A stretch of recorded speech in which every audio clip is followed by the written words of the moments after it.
जनानाम दुखम हरति इति श्री जनार्दनः। जो दूसरों के कष्ट का निवारण करे, जो दूसरों के दुख का निवारण करे, उसे जनार्दन कहते हैं। इसी नाम को धारण करते हुए हमारे साथ मौजूद हैं जनार्दन मिश्रा। रीवा से आते हैं, लोकसभा के सांसद हैं, एक नहीं 3 बार के भारतीय जनता पार्टी से आते हैं। स्वागत करते हैं जनार्दन मिश्रा जी। स्वागत है आपका द लीजेंड्स की श्रृंखला में। नाम बड़ा प्रभावशाली है आपका। देखना यह है कि आपने अपने नाम के साथ कितना न्याय किया है जनार्दन जी। 3 बार का ये सफर, तीसरा टर्म चल रहा है आपका। तीसरा टर्म। इसको अगर छोटे में आपको समराइज करना हो तो कैसे करेंगे? कैसे इसकी तरफ रुख किया आपने? पेशे से आप शायद वकील रहे हैं ओरिजिनली। वकालत तो मैंने किया है, लेकिन मूलतः मैं राजनीतिक कार्यकलापों में, सामाजिक कार्यकलापों में के लिए ही लगता है पैदा हुआ हूँ जी।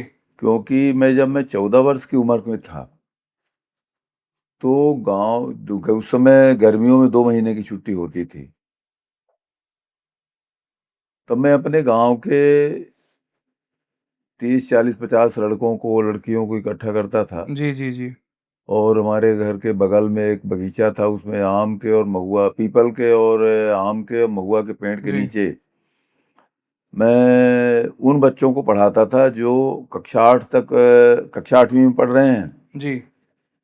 लेकिन उनको कक्षा 4 की भी जानकारी नहीं। अच्छा।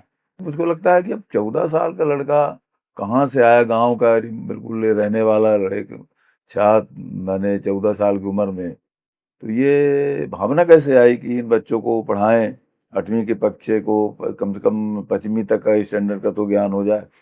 तो मुझे लगता है कि बेसिकली मेरे खून में ही ये समाज के काम को करने का कहीं न कहीं कोई जीवाणु रहा, वो जो ले आ करके अंत में छात्र आंदोलन में शामिल कर दिया। मीसा में अरेस्ट हुए, कॉलेज में गए रीवा में, तो वहाँ छात्र आंदोलन में शामिल हो गए क्योंकि भ्रष्टाचार के खिलाफ मन में 11वीं तक आते आते जी दिमाग में ये बात पता नहीं कहाँ से समा गई कि भ्रष्टाचार ही इस देश का सबसे, ये देश का दुश्मन ये भ्रष्टाचार ही है। तो भ्रष्टाचार कैसे खत्म हो? तो उस समय का जो माहौल था रीवा और पत्र पत्रिकाओं में भी उस समय देखता था कि भ्रष्टाचार की जड़ कांग्रेस पार्टी है, उसका नेतृत्व है। तो हमको लगा कांग्रेस ही भ्रष्टाचार की जड़ है। तो उस समय दिमाग में जब रीवा में आए जी, कॉलेज में फर्स्ट ईयर पढ़ने, तो नहीं ये तो भ्रष्टाचार, तो ये इसके खिलाफ। और उसी समय जेपी का मूवमेंट था, चल रहा था, शुरू हुआ था, बस उसमें शामिल हो गए। और तो उस समय नेताओं के लिए था कि कुछ धनार्जन के लिए अधिकतर लोग नेता लोग वकालत का पेशा करते थे, तो इसीलिए ला भी किया। 3 साल के कोर्स को 6 साल में कंप्लीट किया। अच्छा। हाँ। आपने और अच्छे से पढ़ाई की? अच्छे से, बहुत अच्छे से। मैं कहता भी था कि दूसरे लोग तो 3 साल में पढ़ हाँ, के पास हुए, मैंने 6 साल में 6 साल में किया। तो आपकी डबल गंभीर पढ़ाई हुई। तो इसलिए कभी कभी लोगों क्लाइंट को कहता था कि तुम तो 3 साल वाले वकील क्यों कर रहे हो, मैं तो 6 साल वाला वकील, मुझे करो ना। तो इस तरह से एक अव्यवस्थित तरीके से पढ़ाई पूरी की जी। और फिर ये सोच करके कि पिताजी की संपत्ति ना बिकने पाए या कि पिताजी पर बोझ न बने मेरा परिवार जो अभी नया नया तैयार हो रहा है जी, तो क्या करें।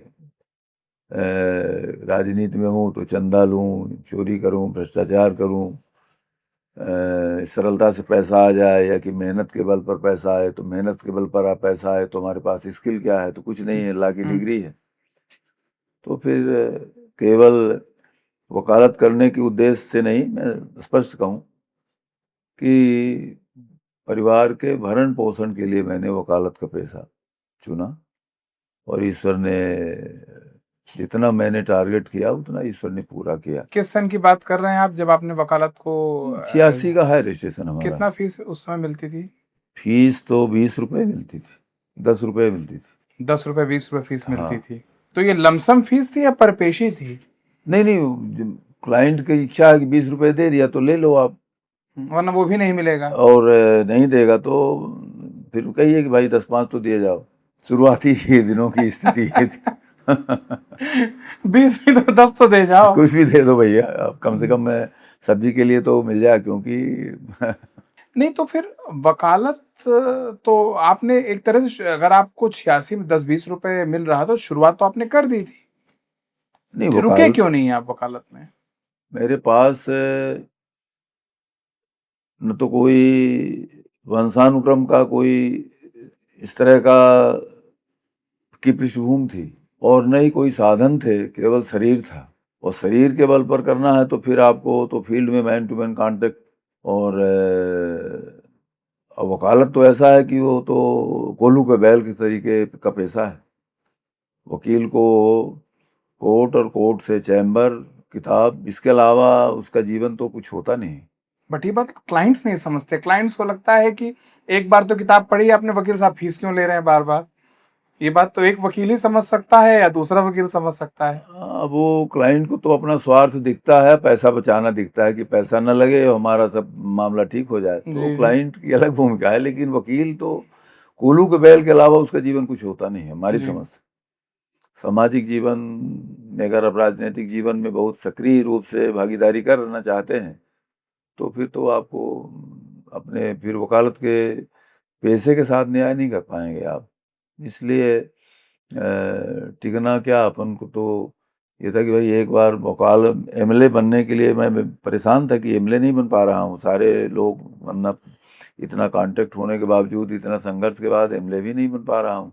तो पहले मैं डिस्ट्रिक्ट कोर्ट में, सेशन कोर्ट में वकालत करता था।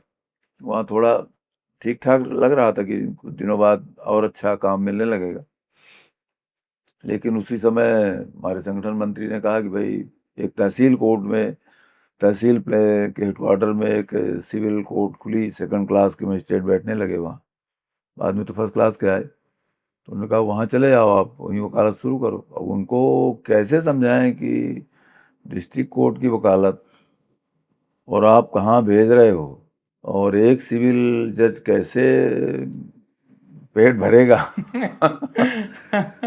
तो पर अब चूंकि उनका संकेत था कि अगर आपको चुनाव लड़ना है तो आपको वहाँ शिफ्ट करिए आप, तो सिरमौर शिफ्ट कर गए। अब वहाँ समझिए कि पहली बार मैं तहसीलदार के कोर्ट में, तहसील में जब उपस्थित हुआ, जी। जीवन में रेवेन्यू कोर्ट में, एसडीएम कोर्ट में कुछ राजनीतिक मामले होते तो पंचायत वगैरह के सरपंचों के, तो वो नहीं तो कलेक्टर के यहाँ छोटे मोटे जी। जो वो इसी तरह के मामले होते थे। बाकी तहसीलदार की अदालत में पहली बार जब मैं लगा कि धरती फट जाए, कहाँ समा जाए, कहाँ से फंस गए इसमें। तो फिर हो गया, राजनीति के चक्कर में वकालत में बहुत स्थिर नहीं रह सका। कुछ याद है कैसा कैसा माहौल था वो तहसीलदार वाली कोर्ट का? इतना याद है कि जो वकील साहब लोग मिलने के लिए संपर्क करते थे वही धक्का दे रहे थे उस समय। मेरी पोजीशन को अब समझिए क्या स्थिति रही होगी। जो 1-2 दिन 4 दिन से लगता था कि थोड़ा मिलना है उनसे, केस समझना है, बात करना है, वही मतलब अंदर अंदर खुश थे कि अच्छा लाइन में लगा हुआ है, मज़ेदार है। वहाँ कोई ऐसा थोड़ी है कि वकील हैं और भीड़ है, भीड़ में अपनी फाइल खींचो, निकालो और पेश करो, और फिर तहसीलदार साहब ने सुन लिया तो ठीक है, नहीं तो फिर ठीक है, हाँ वकील साहब सुन लिया हमने, रखो। फिर ले जा करके वही फाइल तहसीलदार साहब के उस बाबू को, चपरासी को पकड़ाओ, बाबू को पकड़ाओ, और फिर चले आओ। डिप्रेशन, डिसअपॉइंटमेंट पीक पे था। हाँ मतलब आप कल्पना कर सकते हैं आपकी मेरी क्या मन स्थिति रही होगी। कहाँ तो एमएलए बनने का सपना था और कहाँ तो रेवेन्यू कोर्ट पहुंच गए। नहीं, एमएलए बनने का सपना अलग है। मैंने कहाँ डिस्ट्रिक्ट कोर्ट में, सेशन कोर्ट में की स्थिति होती थी, और कहाँ आज ये फाइल उठाओ ले जाओ, फिर फाइल ले जा करके चपरासी को पकड़ाओ, बाबू को पकड़ाओ, और उसमें फिर तो मतलब आप कल्पना कर सकते हैं, ह्यूमिलिएशन था बहुत ज्यादा। आप कल्पना कर सकते हैं कि क्या मैंने कैसा वो जीवन उस दिन, और पहला दिन तो कैसा रहा हो, फिर तो धीरे धीरे आदत पड़ गई। आदत पड़ी। आप कोई भी मनुष्य उसका अनुभव कर सकता है कैसे दिन देखे हैं हमने। बड़ा टफ शुरुआत रही है आपकी। पिछले साल अक्टूबर में अगर मैं गलत नहीं हूँ तो वाइब्रेंट विंध्य का एक सम्मेलन हुआ था, जिसमें लगभग 31,000 करोड़ निवेश की और लगभग 14,000 नौकरियों का दावा हुआ था। कहाँ तक पहुँची वो बात? अब उसमें अभी तो बहुत ज़्यादा प्रगति नहीं दिख रही है। पर कुछ कमिटमेंट हुए थे और जैसे पतंजलि वालों ने कुछ बातें की थी, कुछ वादे किए थे, उसका उनका काम चल रहा है। वो 1,000 करोड़ रुपए का एक प्रोजेक्ट तैयार कर रहे हैं। मैं समझता हूँ कि वो उस पर काम शुरू करेंगे जल्द। रीवा का सोलर पार्क दूर-दूर तक रोशनी पहुँचा रहा है।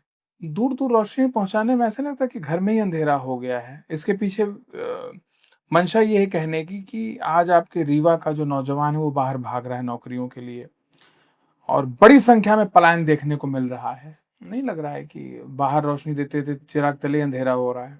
नहीं, इसमें हर उद्योग का या कि संस्थान की एक नौकरी देने की क्षमता है। आप सोलर पार्क में कि सोलर उद्योग में कल्पना करें कि नौकरी यहाँ पूरा रोजगार मय हो जाएगा तो संभव नहीं है। सोलर पार्क से मेरा सीमित तात्पर्य है। सोलर पार्क में नौकरी से नहीं था। मेरा तात्पर्य इस बात से है कि आप लोग बता रहे हैं कि 1,000 करोड़ का पतंजलि वालों ने आपके साथ प्रॉमिस किया है और कुछ मिला के लगभग 2,000 करोड़ के आसपास है। लगातार सरकार काम कर रही है, आप ही के दावे हैं, फिर भी नौजवान वहां से जा रहा है, चीजें खाली होती जा रही हैं। ये जो पलायन चल रहा है ये विषय गंभीर है। अभी आपने माना कि ये दुर्भाग्यपूर्ण है कि जिस तरह लोग छोड़-छोड़ के बाहर जा रहे हैं। मैं निश्चित रूप आपकी से बात को आगे नहीं, करना चाहता मैं हूँ। उससे इनकार थोड़ी कर रहा हूँ। जी। मैं तो ये मान रहा हूँ कि अभी अगर हमने पूरा जो हमारा जो लक्ष्य है ये कृषि का, सिंचाई का, अगर हमने सिंचाई का लक्ष्य पूरा कर लिया, जो लगभग पूरा हो ही जाएगा, तो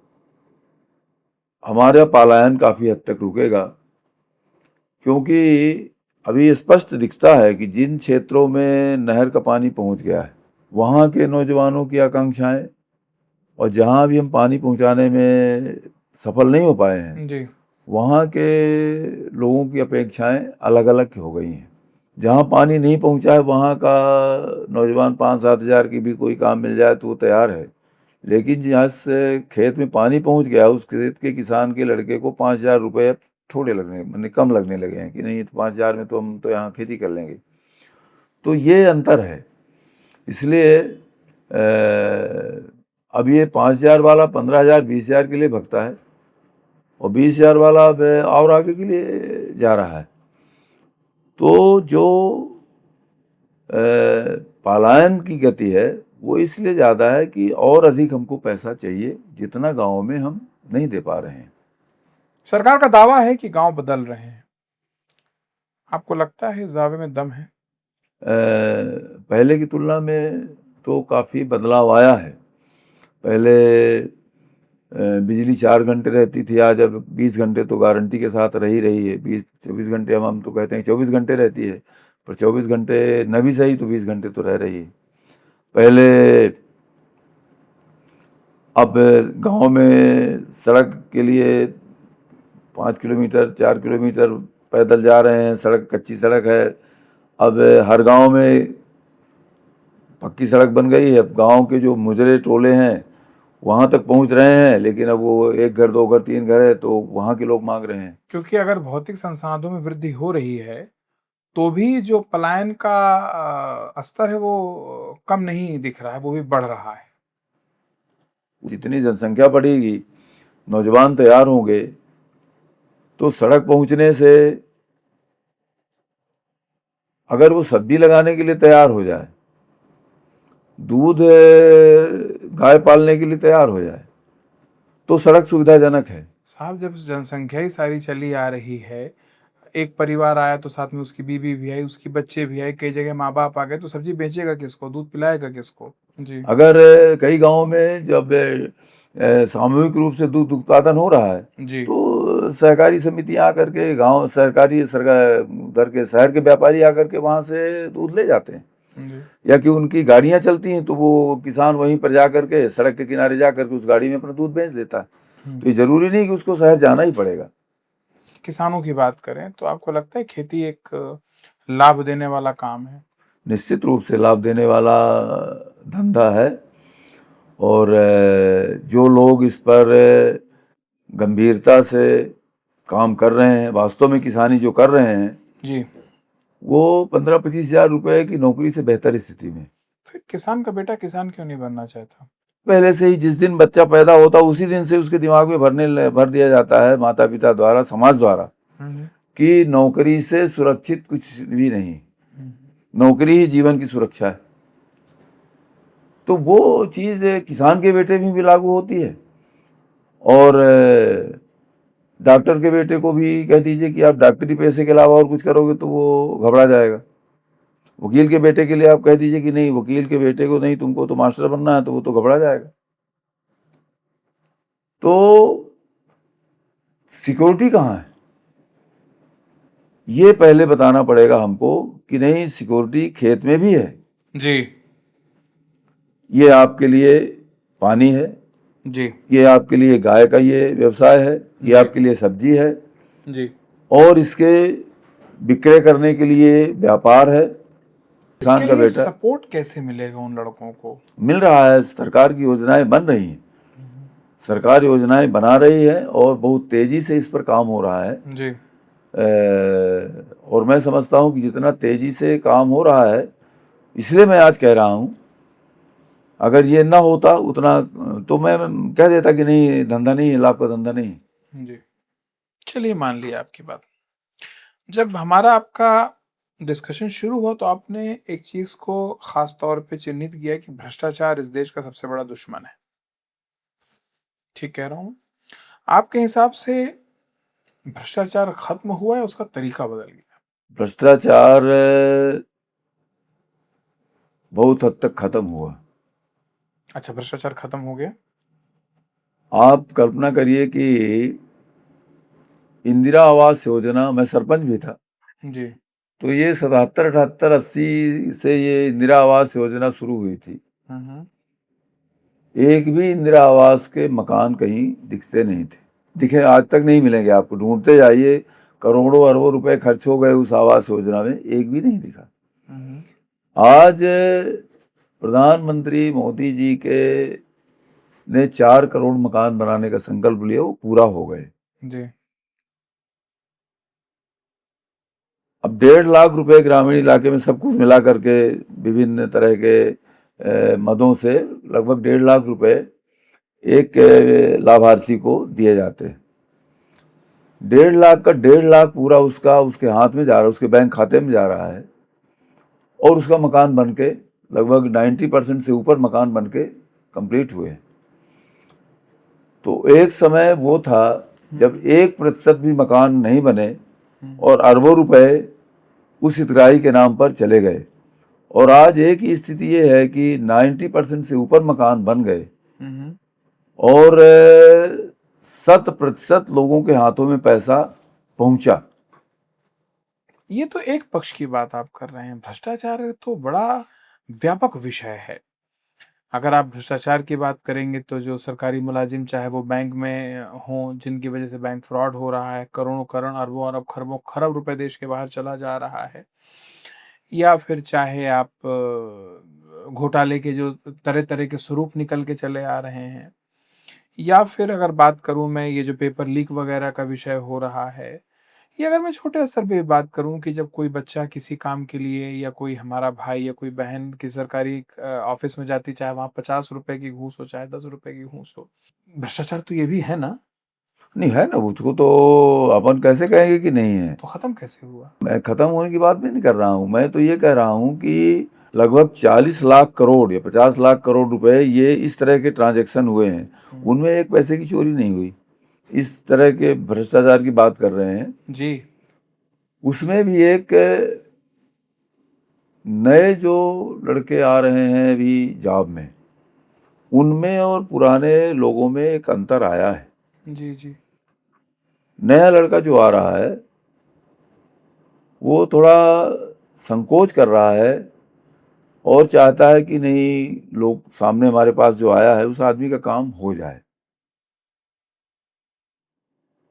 तो पीढ़ी का जो अंतर है उसके सोच में परिवर्तन हुआ है। सरकारों के स्तर पर भी आप देख लेंगे कि 14 से 12 साल हुए, केंद्र सरकार के स्तर पर कहीं कोई इस तरह का मामला नहीं आया जो पिछली सरकारों में आता था। तो सरकार की मानसिकता में और नौकरशाही में भी, और जो नया युवा आ रहा है उसके मानस में एक परिवर्तन है कि नहीं देश के लिए कुछ करना है। अब तो ये चीजें सकारात्मक दृष्टि से अगर बात करें तो ये बातें हैं। नौकरशाही में कैसा परिवर्तन, वो तो आप देखिए किस तरह से एनकाउंटर पे एनकाउंटर चल रहे हैं। बिहार वाला मैटर आपने देखा, या आए दिन लोग अपना अपना एक्सपीरियंस शेयर करते हैं सरकारी कार्यालयों में जो उनके साथ बदमिजाजी होती है या कहीं भी होती है, पुलिस वालों के द्वारा जो उनके प्रताड़ना होती है। कहाँ नौकरशाही में डेवलपमेंट, कैसे देख रहे हैं आप? आप पुलिस वालों को तो कह रहे हैं, नहीं, मैं आईएएस, आईपीएस, पीसीएस, नहीं आईआरएस जो भी है, जनरल बात कर रहा हूं। पुलिस वालों को वीडियो ज्यादा दिख जाते हैं। तो पहले तो निर्दोष लोगों की सरेआम हत्याएं होती थी, गुंडा राज था। तो ये जो इनकाउंटर हुआ वो दोषी था आपकी दृष्टि में? ट्रायल तो हुआ, शुरू भी नहीं हुआ था। अब एक तो अरेस्ट के दौरान ही उसको अरेस्ट में ही बताया गया कि उसने कोशिश की, मार दिया गया। मैं उसको जस्टिफाई नहीं कर रहा हूं, लेकिन एक अवधारणा ये बन रही है और एक दहशत का माहौल एक बना है कि अगर अपराध करोगे तो ये भी हो सकता है। वो निर्धारित कौन करेगा कि अपराध हुआ है या नहीं हुआ है? आपसे मैं इसलिए पूछ पा रहा हूं कि आप लॉ मेकर के साथ साथ एक वकील भी हैं। निर्धारण तो उस समय की परिस्थितियां, अब आप एक अपहरण करके कोई ले गया, वकील की दृष्टि से अपहरण हुआ कि नहीं हुआ, कोर्ट की दृष्टि से कोर्ट में गवाह क्या बोल रहा है, कानून क्या कह रहा है, उसके आधार पर उसका परिमार्जन होता है और उसके पर निष्कर्ष निकलते हैं। लेकिन हकीकत तो है कि उसका अपहरण हुआ। कैसे पता? किसने देखा? ना मैंने देखा ना आपने देखा, पुलिस ने कहा। नहीं, पुलिस ने नहीं कहा, वो गवाह भी कोई कह रहा है, हो सकता कोई है बोल रहा है, कोई रंजिश हो। नहीं वो तो कोर्ट की भाषा हुई, वो तो अच्छा, मैं आपको एक बात बताता हूँ मिश्रा जी, जैसे आज की तारीख में जब ये मैट्रिमोनियल डिस्प्यूट्स होते चलते हैं ना, आए दिन पत्नी आरोप लगाती है पति पे और पति आरोप लगाता है पत्नी पे बच्चे का अपहरण हो गया, एक एग्जांपल। या एक मैटर बड़ा बड़ा दुखद मैटर मेरे संज्ञान में आया कि प्रॉपर्टी विवाद को लेके कुछ विवाद था और एक पार्टी ने दूसरे पार्टी के बेटे का अपहरण कर लिया। तो ऐसा नहीं है, सही भी होते हैं, झूठ भी होते हैं, पर ये पता कैसे चलेगा कि वास्तव में ये हुआ? कई मामले तो बिल्कुल स्पष्ट रहते हैं। इस बात की गवाही कौन देगा कि ये स्पष्ट है? वो परिस्थितियां देती हैं वहां पर जो तत्काल रहती हैं। अच्छा, एक बात बताइए, कितना बड़ा तजर्बा आपका, 3 बार की आपकी सेवा का रिकॉर्ड रहा है, संसदीय रही है आपकी, सांसदीय रही है आपकी। पुलिस अगर चाहेगी तो उसको माहौल बनाने में या परिस्थिति को गढ़ने में कितना टाइम लगेगा?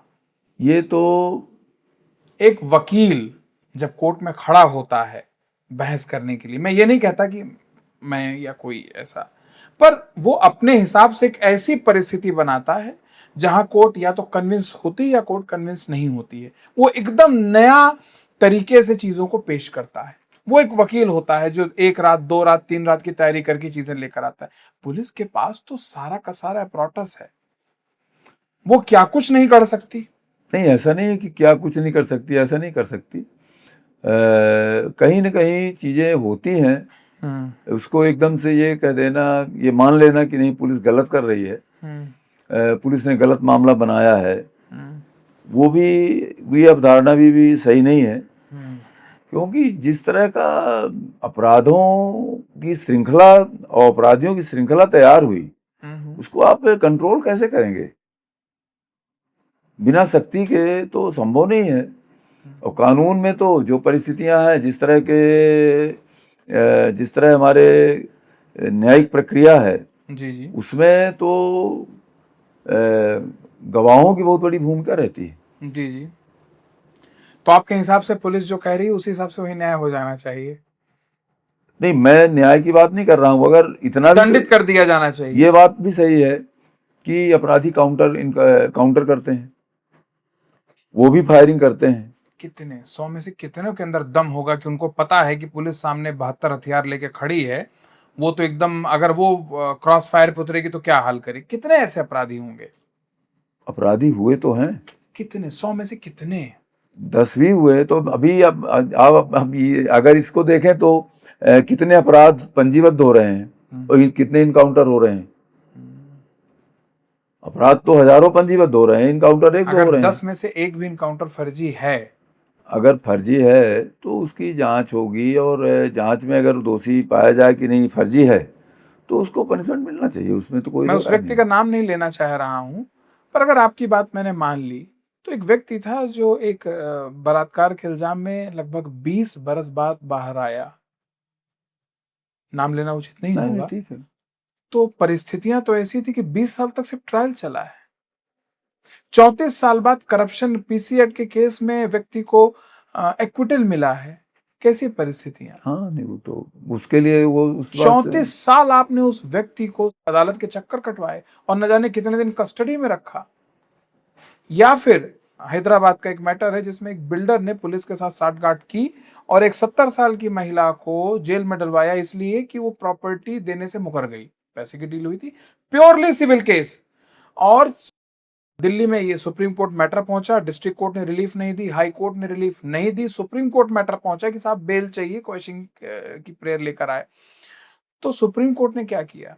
सुप्रीम कोर्ट ने न सिर्फ उसको बेल दी, एफआईआर क्वैश की, बिल्डर के ऊपर 10 लाख का जुर्माना भी लगाया कि ऐसा मुकदमा दर्ज कैसे हो गया। नहीं, वो एक दो उदाहरण हो सकते हैं, कुछ वैसा मैं ये नहीं कह सकता हूँ। मैं ये नहीं कह रहा हूँ कि नहीं वो बिल्कुल पुलिस से बिल्कुल दूध की धुली हुई है, या कि उसने कभी वो कानून तोड़ने का प्रयास नहीं करती है, कानून तोड़ती नहीं, मैं ऐसा नहीं कह रहा हूँ। लेकिन जो इनकाउंटर का मामला जहाँ से बात शुरू हुई, तो वो एक सीमित संख्या है। जितने अपराध हो रहे हैं अब उनमें कुछ हो सकता है 10-5% गलत भी हो, जानबूझ के भी कर रहे हो। 10-5% गलत का मतलब कई लोग बेगुनाह मारे मारे जा रहे हैं उसमें, उसको तो मैं उसको मान सकता हूँ मैं। लेकिन ये कितने लोगों को मार रहे हैं इसका भी तो, और किस तरह से न्याय के प्रावधानों की धज्जियां उड़ाते हैं, कोर्ट की जो प्रक्रिया है उसका कितना मखौल उड़ा है, इसकी भी तो आप तुलना करें ना। तो कि आज अदालतों में कितने एक्विटल हो, कितने माने जो अपराधी है और जिसके पास डंडा है, बंदूक है। देखिए आपने बड़ा इंटरेस्टिंग सब्जेक्ट छेड़ दिया मिश्रा जी, और मैं इसमें आपसे जानना चाहूंगा कि अदालत अपना काम ठीक से कर पाए, आपने एज अ लॉ मेकर ये कितना सुनिश्चित किया? मसलन अदालत में जज की संख्या, उनको मिनिमम बेसिक इंफ्रास्ट्रक्चर, या मैं नाम लेना मेरे लिए उचित नहीं होगा, कई जगह ऐसी है कि आदेश पारित हो रहा है अदालत से और पालन तो छोड़ दीजिए, पुलिस वाला कोर्ट में हाजिर होने को तैयार नहीं है, और अगर वो उसके बड़े अधिकारी को तलब कर रहे हैं तो ट्रांसफर भी हो जाते हैं वो लोग। पहले जो आपने इंफ्रास्ट्रक्चर की बात की, जजों की नियुक्ति की, इंफ्रास्ट्रक्चर में तो बहुत तेजी से विकास हुआ। पहले भी आप चूंकि आप उसी पेशे से भी हैं, और नीचे की अदालतों में जाकर के देखें, जजेस भी कहते हैं कि पहले की तुलना में बहुत अच्छे संसाधन मिल रहे हैं। तो इंफ्रास्ट्रक्चर के में वृद्धि हो रही है, जजेस की संख्या में भी वृद्धि हो रही है, एक सकारात्मक वातावरण भी बना है पहले की तुलना में। हमारे ही ज़िले में हमारी जो जिला मुख्यालय है, अभी 63 करोड़ की न्यायपालिका की बिल्डिंग, डिस्ट्रिक्ट कोर्ट 63 करोड़ का बना है, 20 एकड़ में, 28 एकड़ में। और पर अगर आप जनसंख्या देखेंगे और जजेस की संख्या देखेंगे तो वो काफ़ी ज़्यादा परेशान कर देने के लिए काफ़ी है। जजेस की जितनी आवश्यकता है, मसलन आप इस बात से मुझे नहीं लगता बिना एग्री हुए रह पाएँगे कि एक जज के पास एक दिन में 40-40, 50-50 मैटर लिस्ट होते हैं। उस जज को लोगों को या तो एक्विटल करना है या कन्विक्शन करना है। एक दिन में 40-40 मैटर लिस्ट हो रहे हैं। उनके पास proper laptop, proper system, VC कितना है रीवा में? रीवा में तो वीसी सिस्टम शुरू भी नहीं हुआ है। और दूसरा, अगर मान लीजिए कि उनको प्रॉपर डिक्टेशन देना है कुछ है, तो आप उनके पास प्रॉपर स्टेनो वगैरह जितना स्टेनो होना चाहिए वो स्टेनो की प्रॉपर अरेंजमेंट नहीं। अगर एक जज छुट्टी पे चला जा रहा है तो महीने 15-15, 20-20 दिन तक कोर्ट वैकेंट रह रही हैं। कितना डिस्टेंस है इस चीज में।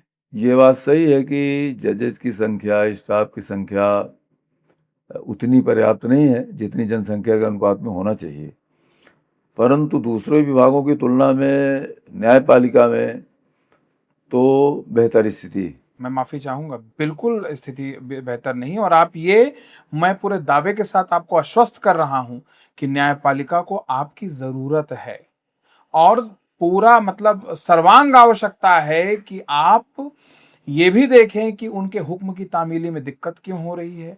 कई बार ये देखा जाता है, और मैं एक जिम्मेदार वकील होने के नाते नाम या किसी कोर्ट को कोर्ट करने से बाज जाऊंगा, दूर रहूंगा, पर ये देखा गया है कि कई बार पुलिस में और जजेस में इतना डिफरेंस आ जाता है कि वो सिक्योरिटी तक विड्रॉ कर लेते हैं जजेस की।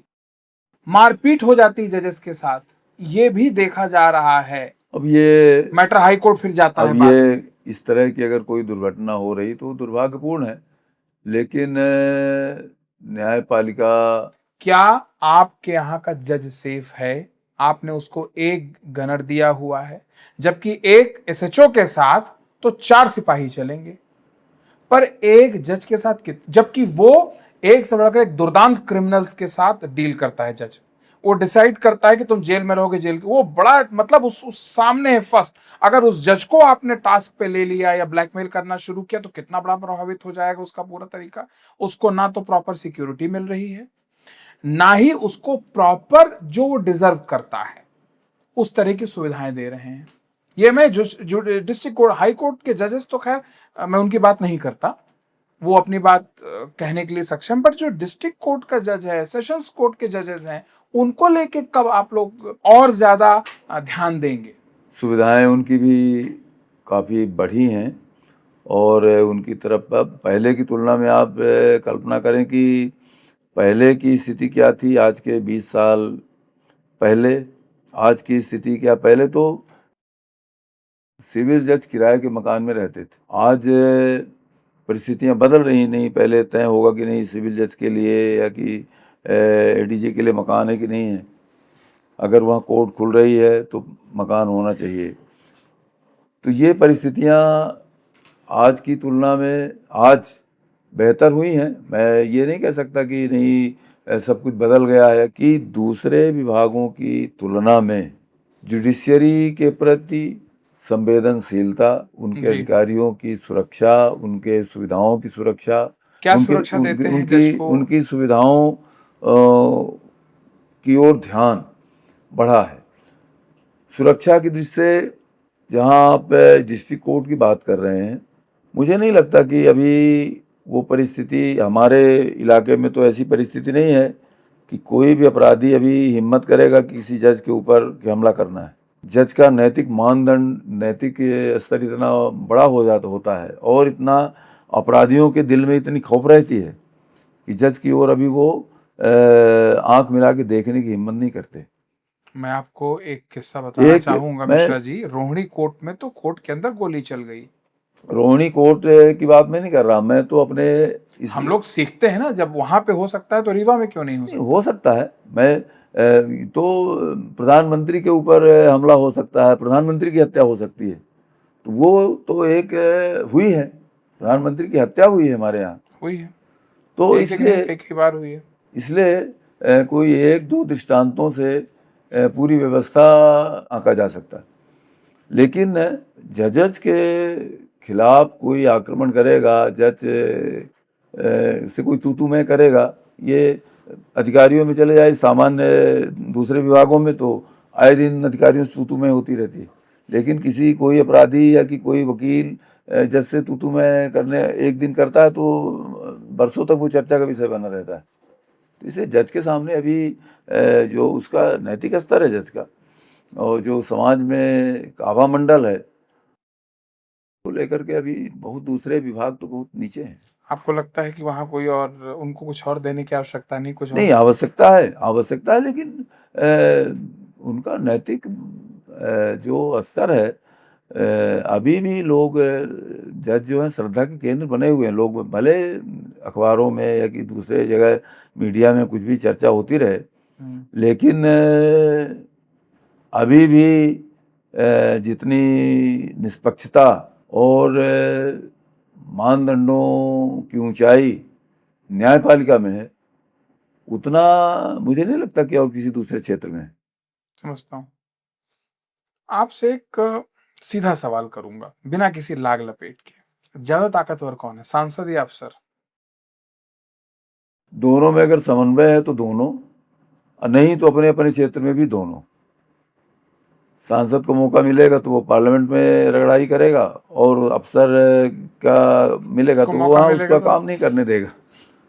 इसलिए दोनों की तुलना।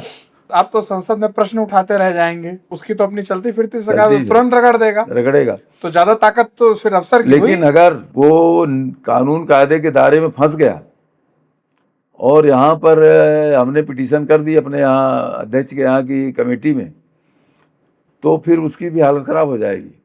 वो भी समझता है उस चीज को। इसलिए अगर मान लीजिए वो पर्दे के पीछे से खेल रहा है या पर्दे के आगे से भी खेल रहा है, तो मतलब अगर तुरंत देखा जाए कि त्वरित पावर ज्यादा किसके पास है क्षेत्र में, तो इमीडिएट तो उसी के हाथ में है। अब ज्यादा ताकतवर मैंने कह दिया कि भाई सड़क यहाँ बनाना है, इसके लिए एस्टिमेट तैयार कर दो, उसकी इच्छा है तो करेगा, नहीं करेगा तो इमीडिएट तो वो उसने रोक दिया, बाकी तो बाद में आप अपना करते रहिए। तो इस तरह पहले तो उसने पावर दिखाई दी। हाँ, पहला तो इसलिए क्षेत्र में विकास के मामले में क्योंकि उसके हाथ में कलम है, तो वहाँ वो थोड़ा अवरोध पैदा करेगा।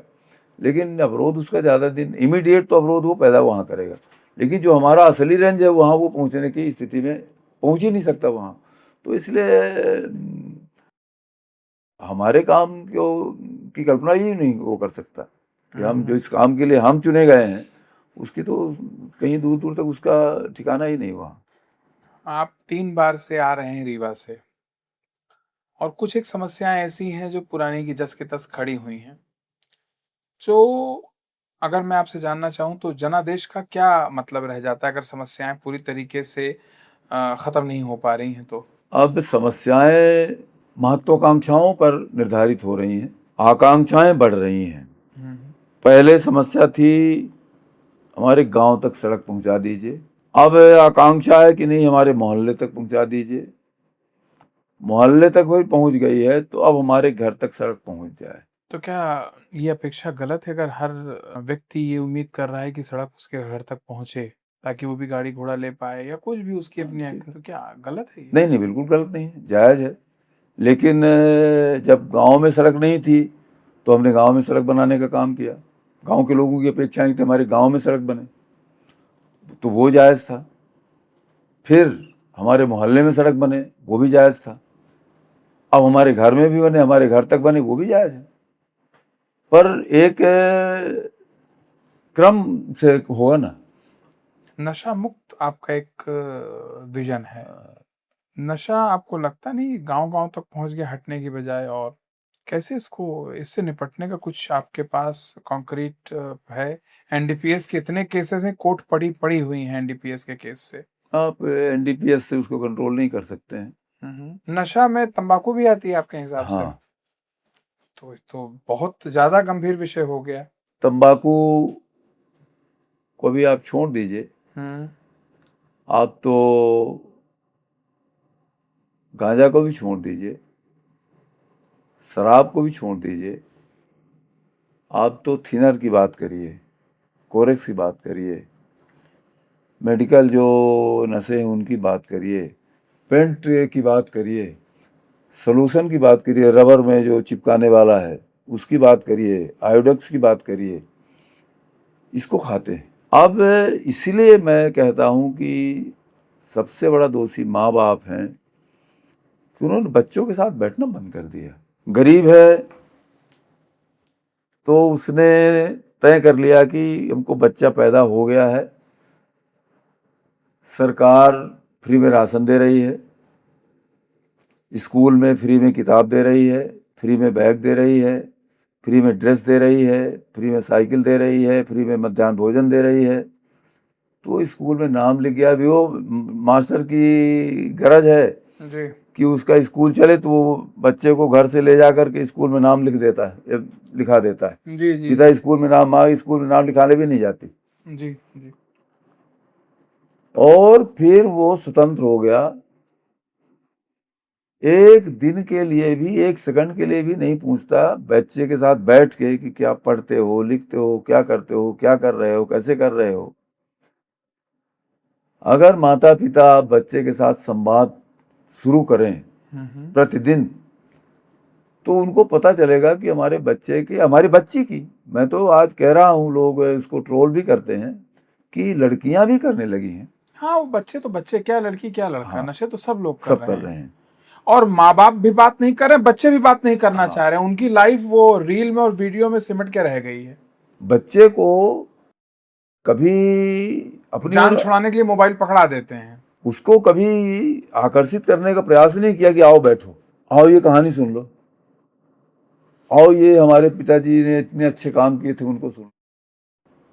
तो आइस ब्रेक नहीं हो रही है। तो हमने, अगर हम बैठेंगे तो पता चलेगा कि नहीं, इसकी आंख 4 दिन पहले दूसरी थी, आज इसके देखने का तरीका दूसरा हो गया, इसके होंठ कैसे हो गए, इसकी जीभ, इसके बोलने का तरीका बदल रहा है, इसके मुस्कुराने का तरीका बदल रहा है, इसके चेहरे के भाव बदल रहे हैं। तो हमको तुरंत पता चलेगा कि नहीं, ये तो गड़बड़ हो रहा है। अब पता कब चलता है? जब पड़ोसी आके बताता है कि नहीं, वो आपका बेटा वो सड़क में लेटा हुआ है, बेहोश पड़ा हुआ है। या पहले क्या था, हमारे गांव में रात में पूरा परिवार एक साथ, चाहे छोटा हो बड़ा हो, अब वो सोने वाला 5-7 साल के बच्चे को छोड़ दीजिए, नहीं तो उसी में बाबा भी, मतलब दादा भी बैठे हुए हैं, पिता भी बैठे हुए हैं, और बच्चा भी भोजन कर रहा है, और माँ भी और दादी भी उसी ओसार के किनारे बैठी हुई, वो भी वहीं बैठी है, और वहीं पर घर की सारी रणनीति तय होती थी। लोग कहते हैं कि स्त्रियों की भागीदारी नहीं होती थी, लेकिन वहीं पर वो सुन रही है दादी, और इधर तय हो रहा है कि नहीं, इस खेत में ये करना है, कि उस सब परिवार के साथ ऐसे संबंध बनाना है। तो वो कहती नहीं, ऐसा थोड़ा, वो उस खेत में नहीं, उसमें पिछले साल ऐसी बुवाई हुई थी तो इस बार ऐसी इस फसल की बुवाई कर दी जाए। नहीं, उस परिवार ने हमारे साथ इतना अच्छा किया था तो थोड़ा भी गलती हो गई है, लेकिन परिवार ने हमारे साथ अच्छा किया था। तो निर्णय होता था कि नहीं, अब इस परिवार से संबंध अपने को आगे, उसी बहाने परिवार जुड़ा रहना है, एकजुट है। और वहीं पर बच्चे से भी प्रश्न हो जाता था, क्या किया आज, तुमने क्या पढ़ाई की, या कि उस समय पढ़ाई का सिस्टम नहीं था, तो आज खेत में कौन सी गाय चराने गए थे, किस खेत में गए थे, भैंस की क्या स्थिति थी, वो सब बातें वहाँ हो जाती थी। पूरे परिवार की जानकारी, और उस बच्चे की, इसने गाय को चराने की जिम्मेवारी इसकी है, पढ़ाई की जिम्मेवारी छोड़ दीजिए जी, पढ़ाई की बात मैं करूँगा तो अपने पिताजी की कहानी बताऊंगा। जी जी। तो वो सब कुछ दिन भर अलग अलग काम करते हुए भी रात में इकट्ठा होकर के 1 घंटे पौन घंटे का वो भोजन के समय का संवाद पूरे घर की आर्थिक सामाजिक दशा सब निर्धारित करता था। निर्धारित कर देता था। पर आपने एक बात मुझे बताई कि फ्री पानी, फ्री अनाज, बहुत सारी चीजें फ्री दे रहे हैं सरकार में गरीबों को। आपको ऐसा नहीं लगता कि उनको बहुत ज्यादा सरकार निर्भर बना दे रही है? नहीं, अभी देखिए ऐसा है कि आप कल्पना नहीं कर सकते कि 25, जो भी एक आंकड़ा बता रहे हैं, हमारी सरकार बता रही है, मोदी जी बता रहे हैं कि 25 करोड़ लोगों को अति गरीबी से निकाला है। अभी भी अगर सरकार सहायता इनकी बंद कर दे तो उस दुष्चक्र से निकलना इनको भी बड़ा मुश्किल हो जाएगा। जी। अभी अगर हमारे यहाँ एक मुसहर जाति हाँ। के लोग हैं, कुछ 100-200 नाम जुड़े हैं। मैंने प्रयास किया कि भाई इनको वोटर लिस्ट में इनका नाम जुड़वाओ, तभी इनका थोड़ा राजनीतिक महत्व बढ़ेगा, तो लोगों को ध्यान आकर्षित होगा, तो पंचायत का सरपंच इनकी ओर ध्यान देगा। अभी कुछ उनमें परिवार ऐसे जिनको ये एहसास दिलाना पड़ रहा है कि आप मनुष्य हो। ये कैसे संभव है? आप अगर उनका जी देखेंगे तो उनको आपको लगेगा कि नहीं, अभी तो इनको एहसास ही नहीं कि मैं भी मनुष्य हूँ। वो अपने आप को आदमी मानते ही नहीं। उनको एहसास ही नहीं कि मैं मनुष्य हूँ, मुझको भी सुविधाएं चाहिए, मुझको भी पढ़ने। इस वर्ष मैंने 10-12 बच्चों को पढ़ने स्कूल में दाखिला दिलाया है, और मैं कहूँगा तो मेरा मजाक लोग उड़ाएंगे कि हो सकता है मुझको राजनीतिक नुकसान हो, लेकिन जिस बच्चे को मैंने नहलाया मेरे हाथ में खुजली होने लगी। एक बार कपड़ा पहन लिया तो जब कपड़ा अपने उसके शरीर को छोड़ता है तो छोड़ता है, वो कपड़े को नहीं छोड़ता। 10 साल का हो गया, जीवन में कभी स्नान नहीं किया। औरतें हैं, साल में एक आध बार स्नान कर लिया। तो अब वो उनको एहसास दिलाना पड़ रहा है कि नहीं, तुम भी मनुष्य भाई, तुम भी रोज स्नान करो, तुम्हारे बच्चों को भी स्नान करना चाहिए, तुम्हारे बच्चों को भी कपड़ा बदलना चाहिए। तो अभी भी समाज में रीवा जैसे इलाके में अभी भी इस तरह के लोग हैं, इस तरह का जीवन लोग जी रहे हैं। इसलिए ये जो सुविधाएं मिल रही हैं इनको तो अभी जारी नहीं रहेंगी तो बहुत दिक्कत होगी। ऑल राइट, इससे पहले कि आज की बात को हम कंक्लूड करें, हमारे 2 सवाल हैं। अगर आपको अपनी पूरी की पूरी राजनीतिक जो यात्रा रही है उसमें अपना स्वयं का आकलन करना हो कि आपकी सबसे बड़ी राजनीतिक भूल क्या रही, तो आप किसे चिन्हित करेंगे? अब राजनीतिक भूल, हर आदमी कुछ ना कुछ गलतियां करता है, कुछ ना कुछ उसके मन में रह जाता है कि हाँ ये गलती थी, ये नहीं करनी चाहिए थी। अगर पूरा आकलन करें, गणेश परिक्रमा के बिना भी सफलता अर्जित की जा सकती। मैं कोई गॉडफादर नहीं बना पाया, ये मेरी सबसे बड़ी राजनीतिक भूल थी। गॉडफादर जरूरी है राजनीति में? निश्चित रूप से। राजनीति करने का सबसे आसान तरीका क्या है? अगर व्यक्ति के पास पैसा ना हो और उसे एमएलए बनना हो, एमपी बनना हो, तो फिर सरल तरीका तो है कि वो कॉपीन धारण कर ले और गांव-गांव घूमे, 10-15 साल लोगों की समस्याएं सुने, व्यक्तिगत संपर्क स्थापित करे, जन सेवा के काम में लगे, और पूरी बहुत माने गारंटी है घर 16वें साल में वो एमएलए बन जाएगा? अरब रुपए खर्च करके भी क्या गारंटी थोड़ी है कि वो जीत जाएगा। तो गारंटी राजनीति तो अनिश्चितताओं का खेल है। आपको अपना सर्वस्व दांव में लगाना पड़ेगा। सफलता असफलता तो टारगेट लेकर के विद्यार्थी चलता है कि नहीं आईएएस बनना है, तो फिर तो लगता है कि चपरासी भी नहीं बन पाता है। कभी कभी ऐसी परिस्थिति आ जाती है। तो इसलिए सफलता असफलता तो नहीं है, लेकिन इतना जरूर है कि उसकी प्रसिद्धि, उसकी प्रतिष्ठा में कोई मतलब उसको मिलेगी। चुनाव जीते या न जीते, सपने के करीब पहुंच जाएगा। हाँ, पर उसको कॉपीन के अलावा फिर बिना पैसे के अगर उसको राजनीति करना है तो केवल कॉपीन धारण करना पड़ेगा। बीच में उसको लिए कोई गुंजाइश नहीं कि उसके पैर में भी जूते होने चाहिए। मेरा अंतिम सवाल आज का, how do you want yourself to be remembered? कैसा चाहते हैं कि समाज आपको कैसे याद रखे? एक सेवक के रूप में। मैं अपना कोई चिन्ह छोड़ करके इस दुनिया में नहीं जाना चाहता। ऑल राइट, इसी के साथ ही आज की श्रृंखला संपन्न करते हैं, और बड़ा अच्छा लगा आपसे बात करके, और बहुत बहुत धन्यवाद आपका। धन्यवाद, आपने चैनल में बुला करके और मुझे अपनी बात रखने का अवसर दिया, इसके लिए बहुत बहुत नहीं, बहुत खुले दिल से आपने बात की। बहुत बहुत धन्यवाद। Thank you very much.